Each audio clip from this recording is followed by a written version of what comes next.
Ladies and gentlemen, good day and welcome to the Q2 FY22 earnings conference call of Jyothy Laboratories Limited, hosted by ICICI Securities.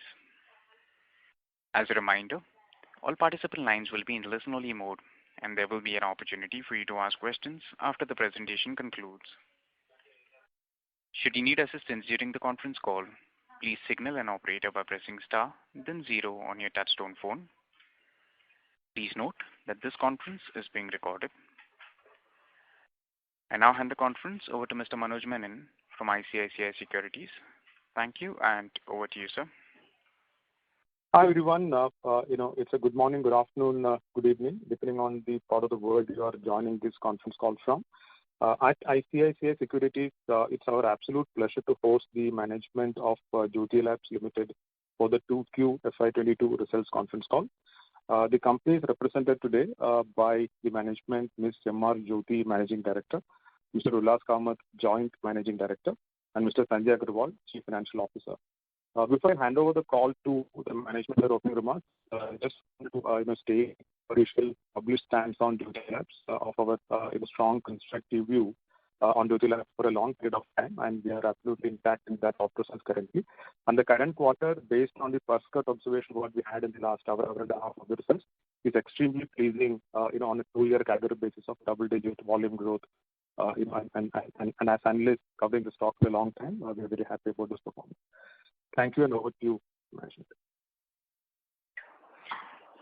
Thank you, Manoj, and good afternoon, everyone. And thank you all for taking the time to be with us on this call today.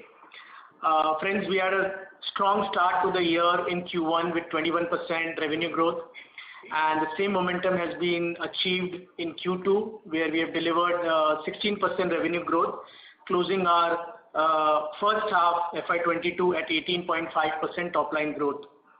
Even if we analyze on a 2-year, both Q1 and Q2 of FY22, both the quarters has a CAGR of 11% plus. So all our portfolios are scaling well, and we are gaining market share.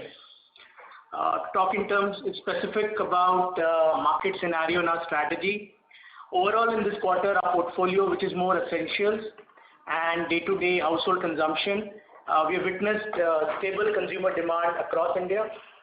In terms of channels, relaxation of lockdowns and increased mobility, modern trade and CSD channels, which were a challenge for the last 18 months, they have started coming back, and more or less we are back to pre-COVID levels. So hence there is a stabilization in all the distribution channels now.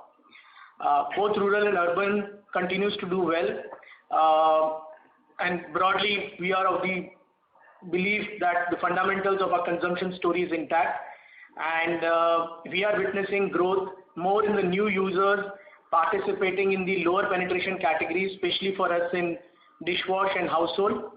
Hence, we continue to focus on distribution, marketing, relevant innovation to service these new consumers in newer geographies and first-time consumers. And to focus on our rural, we have been focusing on LUPs, van operations, appointment of sub-stockists, and all this thing is giving us sustainable advantage. So overall, our entire focus is on execution, which is basically building up scale by driving consumer engagement and making sure that the product is available. Our focus on all the 6 power brands has gained substantial market share. I'm sure all of you would have glanced through in our investor presentation, and which has happened with a lot of focus on innovation, a lot of focus on tech-led distribution, and higher marketing spends. I mean, in these trying times also, we have continued doing a higher DNP spend so that we can deliver better than the industry volume growth. However, the core concern currently is on high input prices, which is impacting our margins in spite of we taking selective price increases, rationalization of trade schemes, cost optimization measures. But overall, a message from our side, we will be walking a fine balance between consistent volume growth, EBITDA margin, and market share. Spending some time on our financial performance, as you would have glance through our results. For this quarter, September 2021, we have grown in high double digits at 16%. This has been achieved on back of positive 6.2 and 8.7% growth we had in quarter 2 of FY21 and quarter 2 of FY20. So it's built on a base of 8.7, then 6.2, and this quarter 16%. So if you look at it on a 2-year quarterly CAGR, we were 11%. If we double click on our categories, again all the categories also have delivered a double-digit growth on a 2-year CAGR basis. I mean, this is just to, because there could have been some bases where we were weak or high, but if we look at it on a 2-year CAGR basis, all categories and overall basis also, there is a double-digit healthy growth for us. However, as I mentioned earlier, the margins have declined primarily due to increase in unprecedented input cost, which has impacted EBITDA too. So from our historical EBITDA of 15-16%, we have 11.4% this quarter.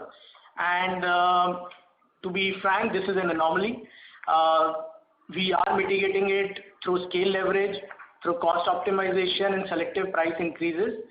And also as highlighted in our presentation, all input prices, whether it is palm oil, whether it is LABSA, whether it is HDP, paper costs, I mean, this is the first time where we are seeing all raw material prices are going up. I mean, it's not that the first time we are seeing crude going up to $80. But in those situations, palm oil would not have gone up or packaging cost would not have gone up. But as we see today, all raw material prices are going in tandem at the same time. So, we had seen, broadly 60 to 80% price increases. If we look at it from currently from October, November to March 20, which is pre-COVID. So there is a concern, and we are trying to mitigate that. How we are doing the mitigation, if we look at it from this quarter perspective, our input increase as a percentage of turnover by 12%. So sequentially last quarter we were at 10%, which is now increased to 12%. However, we have mitigated it we've taken price increases to the extent of 4 to 5%. And because of our scale, we have got efficiencies of 2%. However, this quarter, if you see, our fabric care sales are higher, which is a 25% increase, so which has a higher impact of purchase price increase, which is LABSA, and hence our gross margin has declined by 7%. So in summary, or in simple terms, 12% increase in raw material prices, 4-5% price increases have been taken, and 7% has been impact on the GM. We'll try to see how best we can offset this material cost pressure going forward by even selling more higher margin products, which could be personal care, liquid vaporizers, fabric care post-wash sales, and so on. But in all this thing, we have seen a good demand for our products and a strong market share gains what we have got, and we don't want to break that momentum which we are building up with a lot of hard work. Our advertisement and promotion expenses, investments have increased by 35%. We are not tinkering with the media spend and staff hiring as they will aid us in long-term growth. We continue to have a strong balance sheet with net working capital at 12 days and a debt-free position. And this will help us in taking required tactical calls to strengthen our business for long term. In terms of our category-wise performance, we'll start with fabric care. It has done well, primarily because modern trade and CSD were not doing well in the same quarter last year, and with now large format stores operating well, fabric care is doing well. Post-wash, which is Ujala fabric whitener, it has achieved pre-COVID levels broadly, while Crisp and Shine is still to achieve normal growth. We expect it in the next 1-2 quarters. Once mobility increases, things become more normal, and with Crisp and Shine, our expansion into all southern states, it should also do well in the next 1-2 quarters. In terms of a post-wash or main wash, Ujala IGD has been doing well. heartening to report that our market share has increased from 19.2% to 21.1% in this September quarter. So substantial increase in our market shares, and that shows the quality of the brand what we have. Our second category is dishwash. Both Exo and Pril continues to do well with focus on hygiene and the entire brand positioning what we have.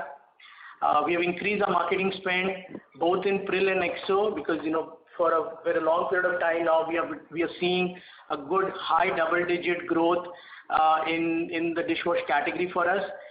We've got a new brand ambassador for Pril, Ritesh and Janelia Deshmukh. You may have seen our new communication as well. And most importantly, in Exo, our market share has improved from 12.5% to 13.4% on all India basis, which is quite a significant improvement given the competition and the category size. So dishwash as a category is doing well.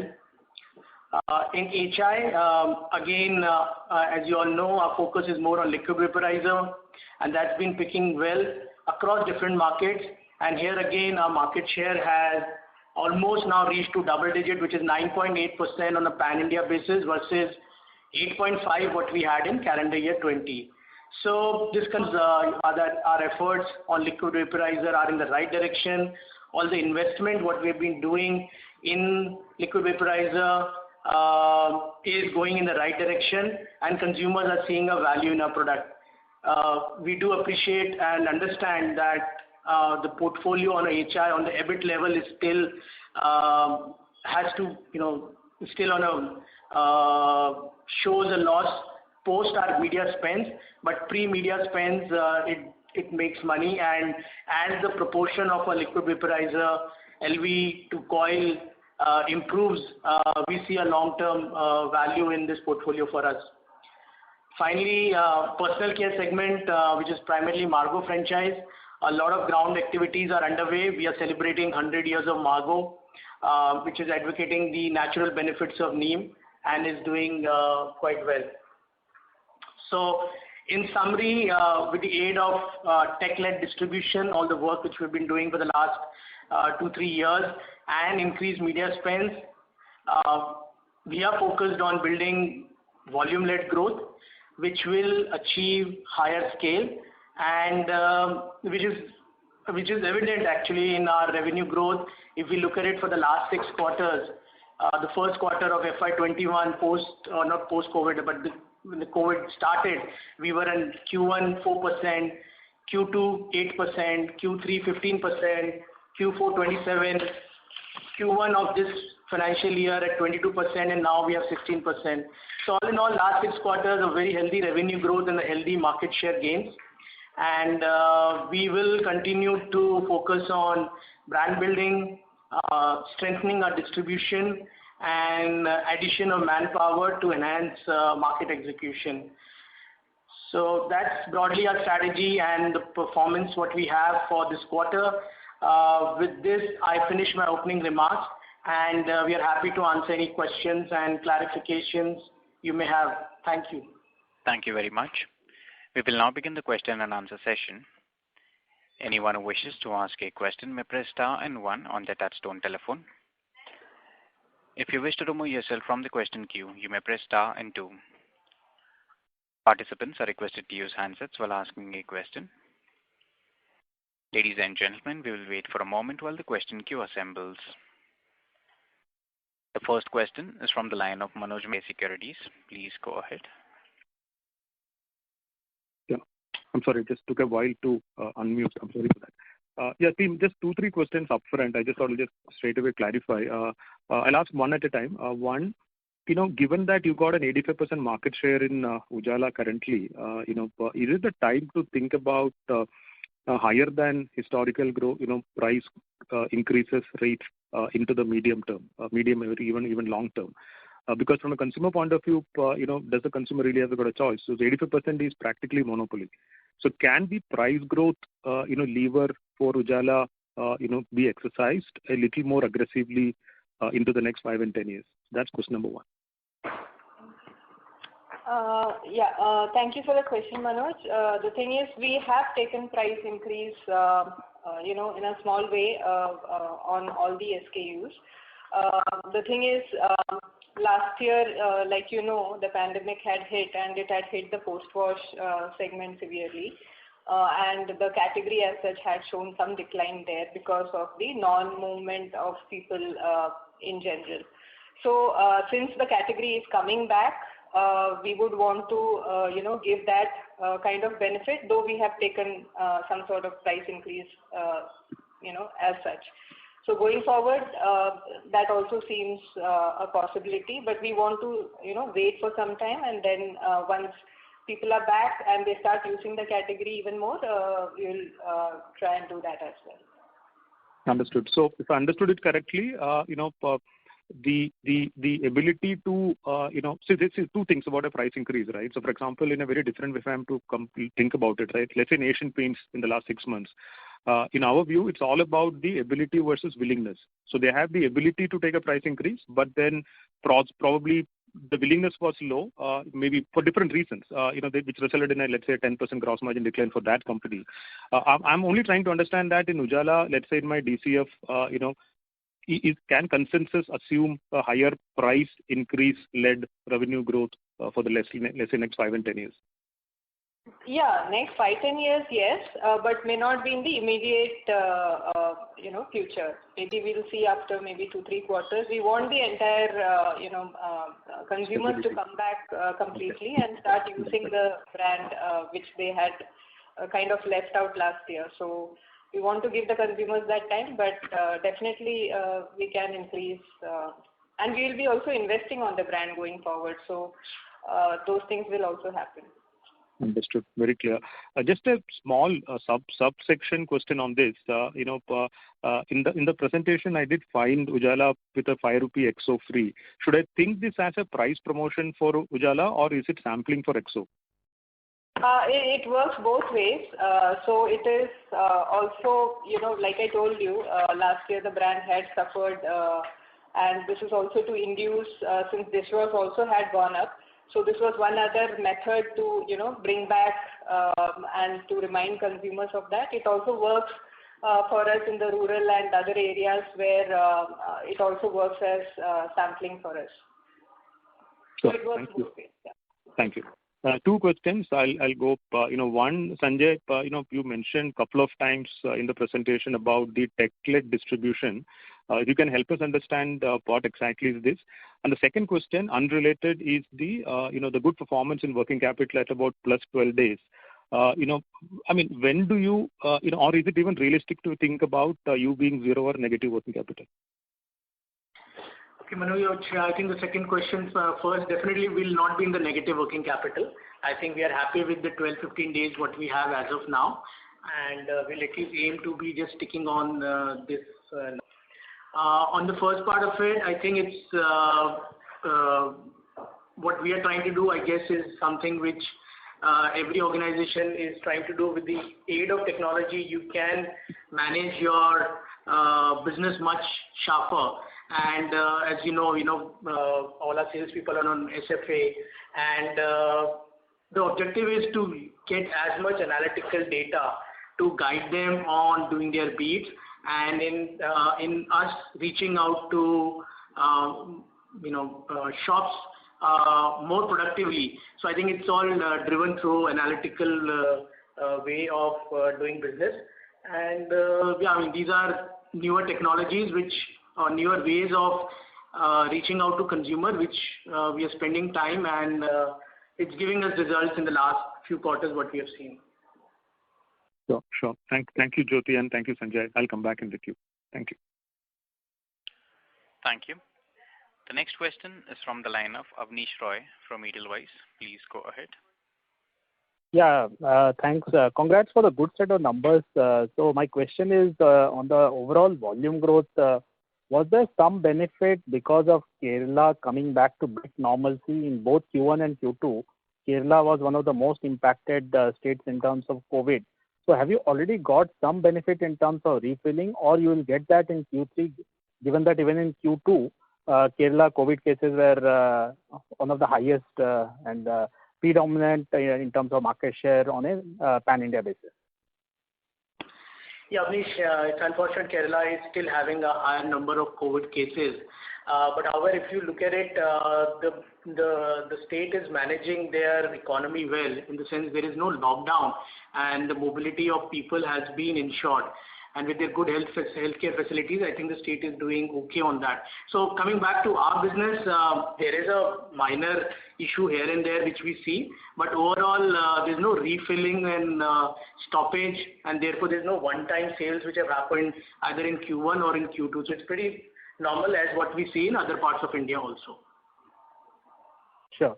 My second question is, when I see your Q1 and Q2 growth rate for HI, there is a slower growth, and we understand the seasonality.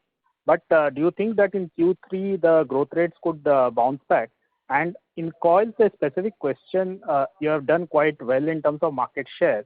But against the illegal incense stick, are you looking at active molecule ingredient kind of, so more disruptive products against that?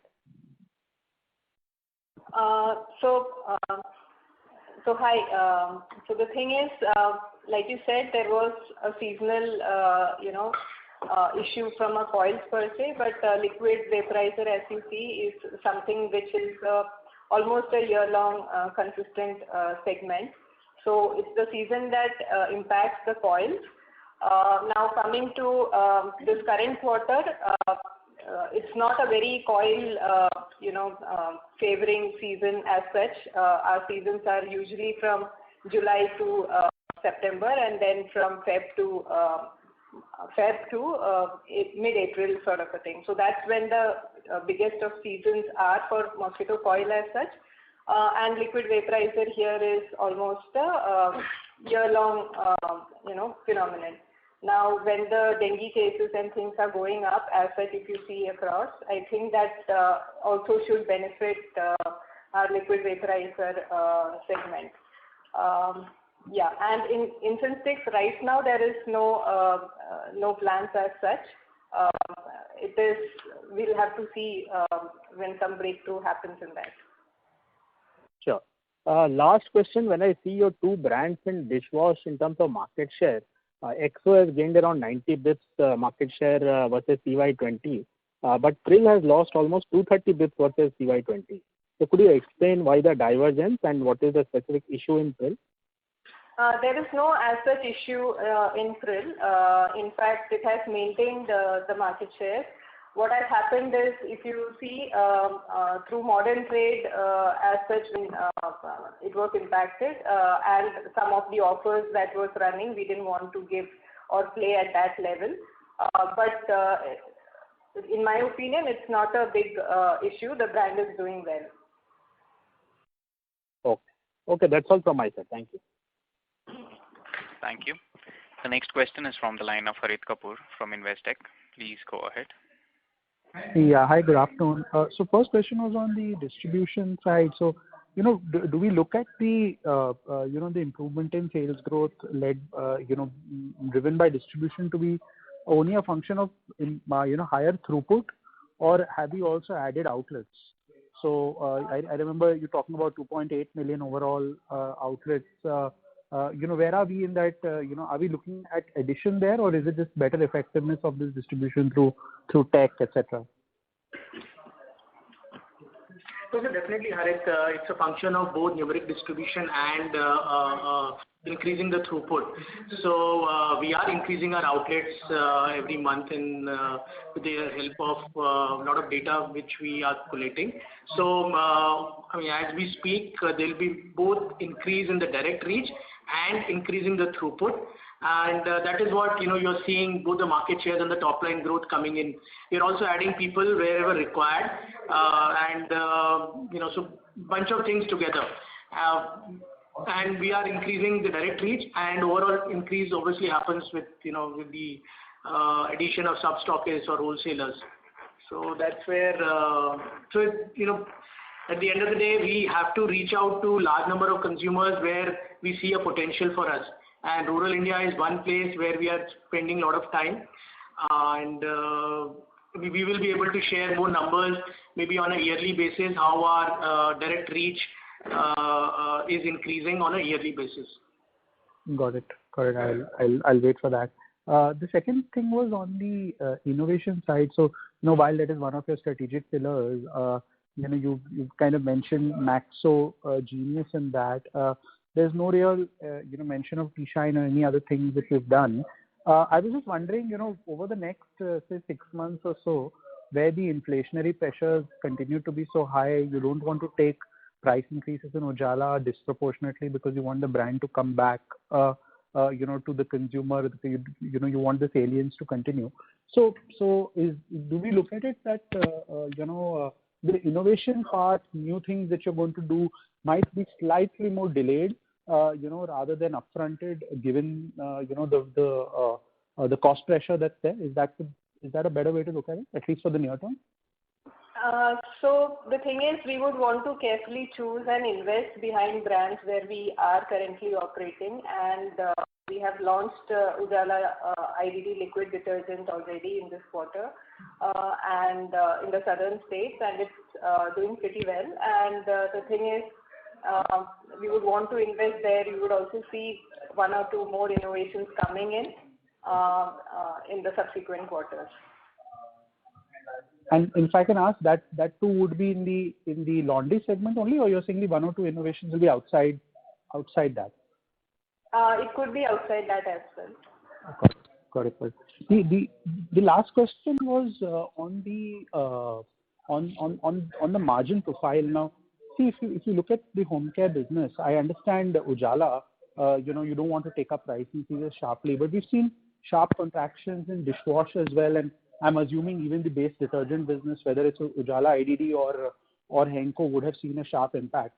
By when do you see, some of this returning? Do you see, competitors and yourself kind of looking at sharp price hikes in that space, at least over the next 3 to 6 months? Because the inflation is unprecedented, and I don't think this 4.5% kind of will cut it, right? So I just wanted to get your sense on, when do you see, materially higher price hikes for the industry in dishwash and in base laundry? So, Harit, you are also observing and watching how the raw material prices and packaging material prices are going up. Yeah. Now, if this level of high input prices continue, definitely we will take series of further action. But as we speak, we are managing, as I said earlier, the volume growth, the market share, and the margins. So it's a balance which we are trying to do. If it goes, furthermore from here, obviously series of actions will be taken. But we don't want a situation where we keep increasing prices in a manner where it just breaks down the volume growth. And there are price increases which can be taken on larger packs. On the smaller packs, 5 rupee, 10 rupee prices can't be taken up. So it's anybody's guess as of now how much we'll be able to increase the prices. It all depends on how the environment throws us the challenges, and we'll accordingly react on it. Got it, Sanjay. Thanks. That's it for me. Thanks. Thank you. The next question is from the line of Shantanu Basu from Smiths Limited. Please go ahead. Right. Thanks for giving me the opportunity. I have 2 questions. So firstly, would like to understand from you, what would be your outlook on raw material prices, gross margins, and EBITDA margin going forward for the next 2 quarters? And I would also like to know your thoughts on ad spend as a percentage of sales going forward. So how would the annual percentage look like in terms of as a percentage of sales? And next is, do you plan to launch a company-owned e-commerce channel? In the last quarter, you said that you may. It is still in an evaluation stage, so your thoughts on that. And lastly, if you can focus on, if you can tell me your modern trade growth during this quarter, as well as the e-commerce growth and general trade growth, these 3 channels growth. There are many questions, so I'll take the last question first again. Modern trade e-commerce, again doing well. E-commerce, which used to be, say, 2% of our overall sales, is now around 4%. So that's doing well. Modern trade is doing well. It's a high double-digit number because maybe the past the base was lower, but modern trade is doing much better, and we are seeing more stabilization in modern trade now. In terms of the A&P, we continue to spend, say like this quarter, it was around 7% of our top line. It will remain, we will be continuing to invest furthermore in our media spends because we can see the results coming through to us, and it will be wise only for us to make those investments or enhance the investments to get a better ROI on those investments. So yes, you will see, in spite of all the other challenges what we are facing, we will continue to increase our spend and not tinker or cut down on the media spend. In terms of your first question. Yeah. What's your question? Hello? Yeah. So on the A&P spend, just what would be the annualized percentage on sales? See, as we are tracking, we have around 7% for the half year. We have 7.5% of our A&P to sales ratio, and you can definitely expect more or less in the same line. Okay. And in terms of the guidance for GM, it's definitely difficult at this point of time because the way price increases or input prices are going up, and so as we said, it's difficult to give we would definitely take all steps which are possible to bring back our EBITDA levels of past, which was at 16-17%. But in maybe in a 1 to 2 quarters, difficult to expect to bring back to those numbers. Okay, thank you. And the last question was on any plans of launching a company-owned e-commerce channel? Not immediately as of now. This is something which we are evaluating, and we'll definitely get back to you and as and when we make our plans formed up on that. Okay, thank you very much. Thank you. A reminder to the participants, anyone who wishes to ask a question may press star and 1 at this time. The next question is from the line of Percy Panthaki from IIFL. Please go ahead. Hi, Sanjay and team. I just wanted to understand your sense on the margins once more. So how I look at it is temporary ups and down in margins depending on input cost inflation. That's par for the course in FMCG. It happens to all companies. Maybe in your case it is on the higher side in terms of intensity. But as long as it is temporary, it should not be an issue. So I recall earlier we used to have like a 15-16% kind of margin range, and then the expectation was that we would build on that, let's say every year 50 to 100 basis points going up on that base. So if I, let's say, look 2 years down the line, let's not talk about a very short-term horizon. If I let's take 2 years down the line and look at your margins, assuming that input costs remain high, do you think that you would be able to go back to what your estimates for, let's say, FY24 would have been before all this cost inflation hit? Or is there a permanent sort of diminution in your margins that this disruption has caused? So Percy, definitely if you're looking at a 2-year horizon, and I'm assuming that this volatility in the raw material prices will cool off as everything comes to mean in life. So if it comes back to mean, which is what we have historically seen, definitely we will be more than our EBITDA margins, what we had reported earlier, simply on the logic that our base has now increased. In the sense, our volumes for the last 4, 5, 6 quarters all have been growing in double digits. Volume growth I'm saying. So definitely we'll get far more scale advantage, and as you know, we have our own factories, we have our own sales staff, so all this thing will give us a lot of operating leverage, and very confident that we will be doing much better than our historical margins for sure.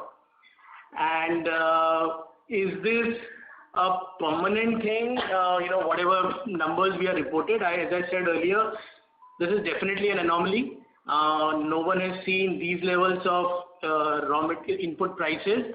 And if I put it in a lighter side, this may be just a short bad patch on the Mumbai-Pune Expressway. So we have to just pass through this, and hopefully the destination is going to be very soon. Coming through. We have to pass through this. I think the only good thing for us is that we are able to get volume growth and getting market share from very strong competitors. In that way, we look forward that we keep growing we keep focusing on brand investments and keep growing our portfolio to get the benefit, as you said, of the margins when the raw material prices and overall economy or whatever these commodity prices cools off. But Sanjay, what happens if commodity prices stay where they are? See, you are right in saying that they might come off, right? But as an FMCG company, we cannot be dependent on commodity prices for our margins, at least in the medium term. In the short term, yes, I understand. But in the medium term, you should be able to get a decent margin irrespective of what the commodity prices are. So let's take an assumption that they stay where they are. Then what is the plan, and how much of price increase would you need to go back to your initial sort of margin estimates of, let's say, 16-17% versus the fallen levels right now? Would you require, let's say, 8%, 10%? What kind of total price increase would be required? So Percy, definitely if it continues like this, we will not shy away from taking any further price increases and take any further course of action, whether it is reducing trade schemes, whether it is taking MRP increases. Simple mathematically, if we look at it today, if we take additional 5% price increases, we will be back to a previous EBITDA margin. So there's a 6-7% GM decline, and if we take those level of price increases, definitely we'll be back to the same margins.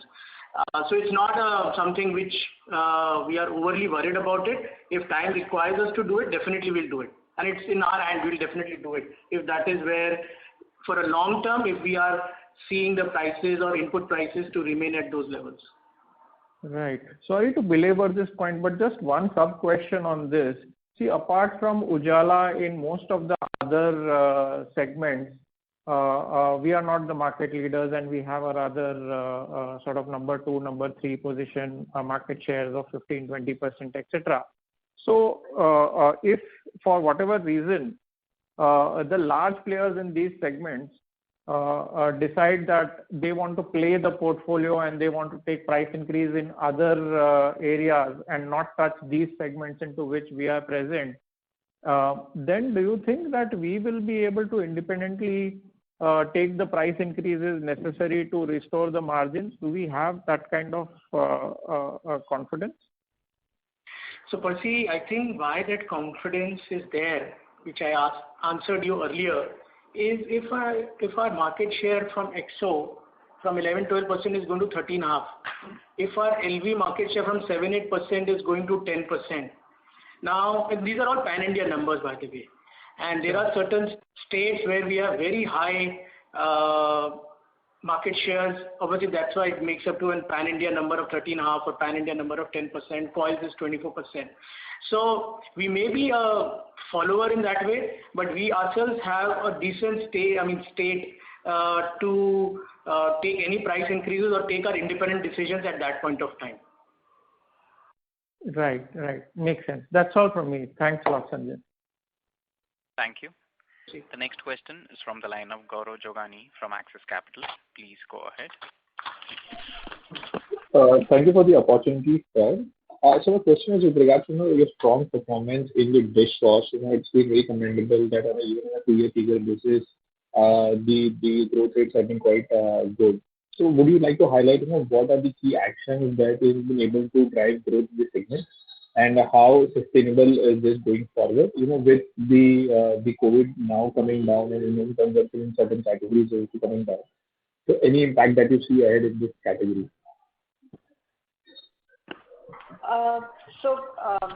The segment has been doing well, both in terms of bars and liquids. Both have been doing well. The thing that modern trade has come back, we also see some additional growth happening there, which was not so much if you see in the last year and last quarter. So those channels are also coming back. We expect the dishwash to do well. And we also have, if you see expo market share that has gone up, it is also on the basis that our lower unit packs have gained acceptance, which also means rural has accepted our brand, and we see that these consumers in the long run will also upgrade to a higher pack, and we see we have been investing on the brands, both the brands. We have taken in celebrities. There are celebrities on both the brands, and we continue to invest at all levels through all media, be it TV, print, and social media. So all of these are on, and we don't see any problem coming in the future. So they are poised to grow. Sure, that's helpful. And in terms of the household insecticides as well, while the near-term performance may get impacted due to seasonality here and there, but what is your broader outlook on the category growth as such? With LV salience steadily increasing for you, what consistent growth that you as a company target over a 3, 4, 5-year period, and what would be the levers here? So, see, this is again one category which has a lower penetration both in urban and rural.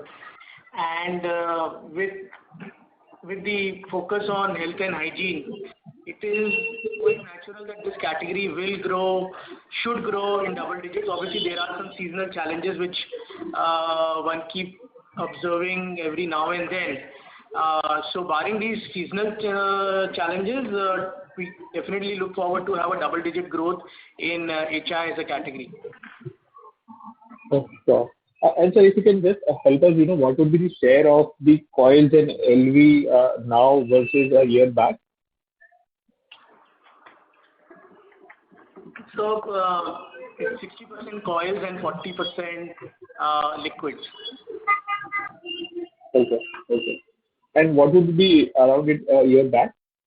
I mean, the only point here is, has the LV share increased over the last 1.5 years? Yeah, so maybe 18 months back it used to be 35% liquid and 65% coils. Okay. Thank you so much for answering my questions. That's all from me. Thank you. A reminder to the participants, anyone who wishes to ask a question may press star and 1 at this time.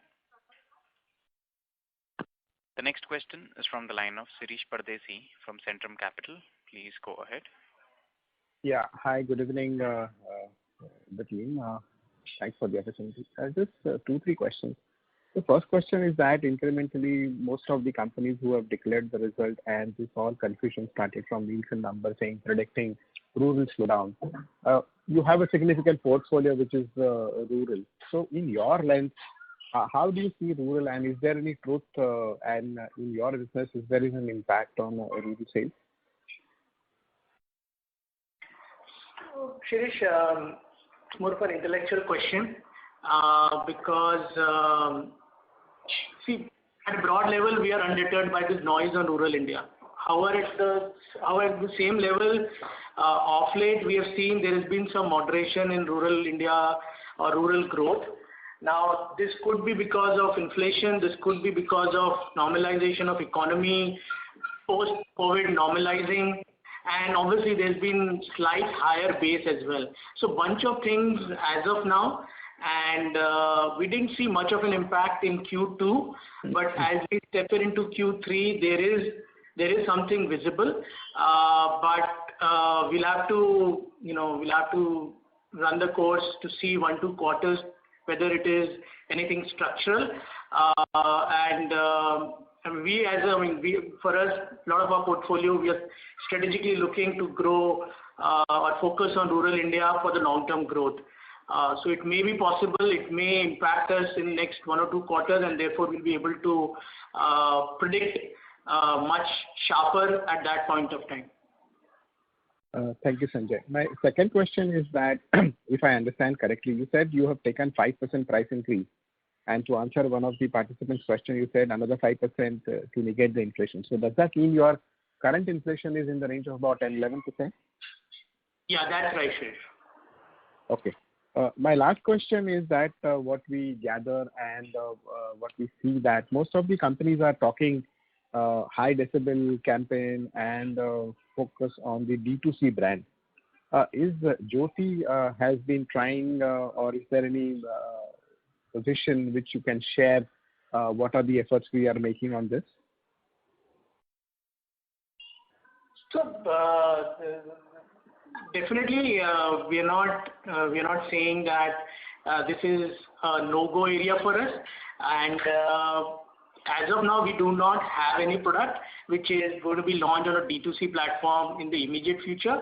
But as we move along, yes, there will be brands which we think can do much better on D2C. Definitely, we'll do that. See, the reason, I mean, one follow-up here is the reason that we have been representing in the mass category. And is that is the focus for the company, and that's why we are not looking at, because most of the products what we see in the D2C space is trying to premiumize maybe 2.5%, 2.5 times higher than the mass segment. So is that the limitation which you guys are facing, or is that the opportunity which definitely enticing in the current portfolio of the scheme of the thing? No, there is no limitation. Our minds are not closed, and we do see an opportunity, and we will handle that as we go along. We will identify in which personal care, which brand we should only position in D2C, so that both the D2C and the GT market and they are not cannibalized. But it is an area for us to work in future, and we will. I mean, it's a matter of time. If it's something which we think will give us growth, consistent and a profitable growth, we'll definitely do that. Sure. Thank you, Sanjay, and thank you for all the best, and happy Diwali in advance. Thank you. Thank you. I now hand the conference over to the management for their closing comments. Over to you, sir. So thank you all. Thank you very much. It was really great interacting with all of you, and again taking all your time and giving trust and confidence to Jyothy Labs story. Any questions, any clarifications you need, please reach out to us. And finally, wishing you all happy Dhanteras and happy Diwali. We look forward to seeing you all very soon. Thank you very much. Thank you. Ladies and gentlemen, on behalf of ICICI Securities, that concludes this conference. Thank you all for joining us, and you may now disconnect your lines.